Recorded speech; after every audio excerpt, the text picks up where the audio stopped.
हम लोग जिस परिसर में आए हुए हैं, तो सबसे पहले मैं भैया को धन्यवाद देता हूं और विद्यालय परिवार को धन्यवाद देता हूं, और हमारे साथ सौभाग्य जी बैठे हुए हमारे मंच पर, इनका भी धन्यवाद देता हूं, और हमारे कुछ बड़े विराजे भी हैं, मैं इनका भी धन्यवाद देता हूं। हमारे कुछ भाइयों की पंक्ति भी पीछे बैठी हुई है, मैं इनका हृदय से धन्यवाद ज्ञापित करता हूँ। वो साथी उस किनारे बैठे हैं, तो मैं भी उनका हृदय से धन्यवाद ज्ञापित करता हूँ, और ये आवाज जहां तक जा रही है वो सुन रहे हैं, मैं उनका भी धन्यवाद ज्ञापित करता हूं। मैं मुकेश भैया आप सभी का स्वागत करता हूं जेपी पब्लिक स्कूल में।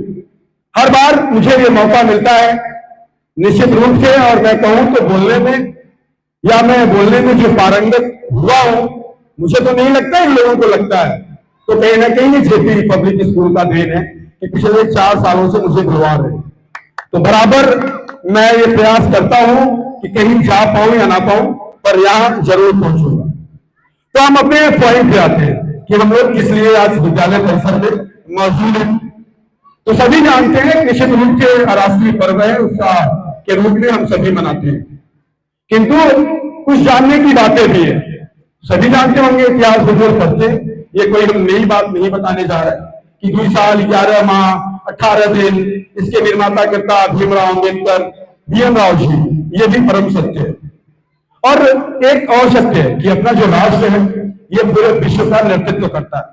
तो एक बार जानने का प्रयास करते हैं कि ये नेतृत्व हम कैसे करते हैं, थोड़ा सा फोकस डालते हैं। और कार्यक्रम चूंकि इसके बाद अंतिम में जिन लोगों को लगे, तो क्या हमने सोचा है कभी कि जो उत्साह मनाते हैं उसके पीछे किन किन लोगों का हाथ है, या कौन कौन सी ऐसी घटनाएं घटी, तब जाकर के हमारा देश गुलाम रहा, आजादी मिली और हम फिर गणतंत्र हुए।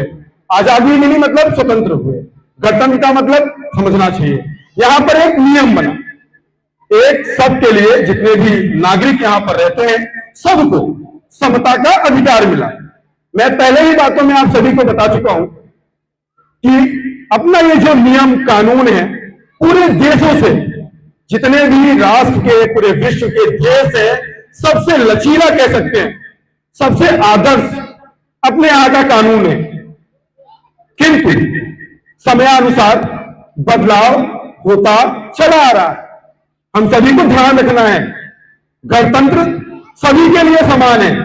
जब हम विद्यालय प्रांगण के अंदर आते हैं, जब हम विद्यालय परिवार में आते हैं, तो वहां पर एक चीज भूल जाते हैं, जानते हैं क्या? जातिवाद। यहां पर पढ़ने वाला बच्चा किसी भी समुदाय का हो, किसी भी धर्म का हो, उसको एक ही किताब पढ़ाया जाता है, एक ही पुस्तक पढ़ाया जाता है, और एक ही पाठ पढ़ाया जाता है इंसान की, इंसानियत की, कुछ और नहीं पढ़ाया जाता है।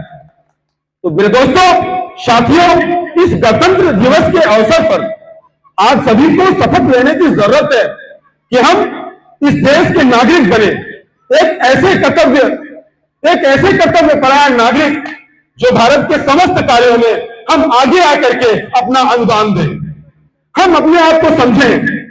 एक बहुत तेजी के साथ वैश्विक परिवर्तन हुआ है, बहुत तेजी के साथ एक बदलाव हुआ है।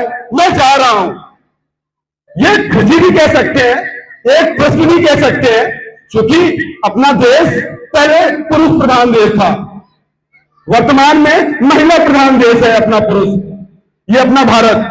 तो समझिए, पहले पुरुष प्रधान देश, वर्तमान में महिला प्रधान देश है।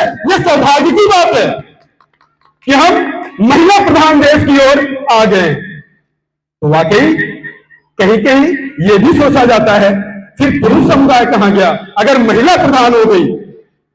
ये तर्क की बात है और ये चिंतन की बात है कि अगर महिला प्रधान देश हो गया तो पुरुष कहां गए? तो निश्चित रूप से पुरुष पिछली वाली पंक्ति पे बैठ करके महिलाओं को आगे ले जाने का काम कर रहे हैं। ये समाज के हर लोगों को कहना चाहिए जो ये कहते हैं कि पुरुष क्या कर रहे हैं। अगर पुरुष आगे ना आए होते तो आज ये विश्व जो महिला प्रधान देश है ये नहीं बना होता। निश्चित रूप से हमारे यहाँ मां काली की पूजा होती है, निश्चित रूप से हमारे यहाँ दुर्गा की पूजा होती है, निश्चित रूप से हमारी बेटियां हेलीकॉप्टर चला रही हैं। आज सोफिया कुरैशी को इनाम मिल रहा है, पूरा भारत देश गदगद है। तो क्यों ना एक संकल्प लें कि अगर वहां से सोफिया कुरैशी निकल सकती है तो यहां से अंजलि मिश्रा, अंजलि पाल और अंजलि भारतीय और अंजलि विश्वकर्मा भी निकल सकती है। प्रयास तो करिए। तमाम प्लेटफॉर्म में मुक्केबाजी है, कबड्डी है, खेल है, वाद विवाद प्रतियोगिता है, छोड़ दीजिए अपने आप को। मैं बता रहा हूं, जहां तक मेरी आवाज जा रही है, जो भी युवा साथी 18 से 30 साल के हैं, मैं उनके लिए एक संदेश देना चाहता हूं इस गणतंत्र दिवस के अवसर पर कि पढ़ लीजिए, कि पढ़ लीजिए, नहीं तो एक ऐसा दर्द उठेगा कि खुद आप अपने आप से भी नहीं कह पाएंगे। इसलिए पढ़ लीजिए, पढ़ना बहुत जरूरी है, इसलिए पढ़ लीजिए। और शिक्षा वो शैरनी की दूध है जो जितना पिएगा उतना दहाड़ेगा, उतना दहाड़ेगा। इसलिए शिक्षा नामक जो दूध है इसको आप सब जरूर पीजिए, जरूर पीजिए पूरे उत्साह के साथ। और एक चीज मैं आपको बताऊं, भारत है, यहां पे कण कण में भगवान वास करते हैं। यहां पर तमाम वैज्ञानिक हुए, आर्यभट्ट हुए, भाभा हुए, भगत सिंह भी हुए, क्रांतिकारी हुए, लौह पुरुष हुए। तो अब क्या हो गया है? वो लौह पुरुष, वो भगत सिंह, आर्यभट्ट, भाभा निकलने चाहिए गांव से। वो आग जलनी चाहिए जो आप सब यहां पर इकट्ठा करके आग अपने हृदय में बच्चों के साथ संजो रहे हैं। वो आग जलनी चाहिए, वो आग जलनी चाहिए, वो आग जलनी चाहिए। मैं इन सब बातों के साथ अपनी वाणी को विराम देता हूं। आग बुझनी नहीं चाहिए, ध्यान रखिएगा।